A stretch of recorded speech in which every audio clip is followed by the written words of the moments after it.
তারপরে fried rice খেলাম মজার মজার, আর সবাই ভাত খেলো, আমি ফ্রাইড রাইস খেলাম। তারপরে এখানে আমার হাজব্যান্ড হচ্ছে ফর্ম ফিল আপ করতেছিল, হসপিটালের ফর্ম ফিল আপ করতেছিল। এখানে হসপিটাল থেকে ফর্ম আর হচ্ছে আরেকটা কি ফর্ম জানি ফিল আপ করতে হয়, এখান থেকে সিল মারে। আর এই যে এখান থেকে হচ্ছে ইয়ে থেকে হোটেল থেকে একটা ফর্ম দেয়। আর এখানে হচ্ছে ইন্ডিয়া আসার পর 10 টাকা 20 টাকার নোট চিনা যে কি কষ্ট, ফার্স্টে এসে যে ধোকাটা খাওয়া যায়।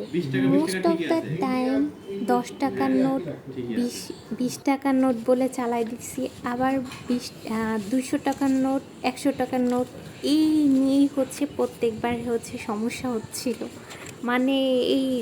মানে ওদের হচ্ছে 200 টাকা আর 100 টাকা 10 টাকা আর 20 টাকার নোট নিয়ে সবসময় হচ্ছে ভেজালটা লাগতো।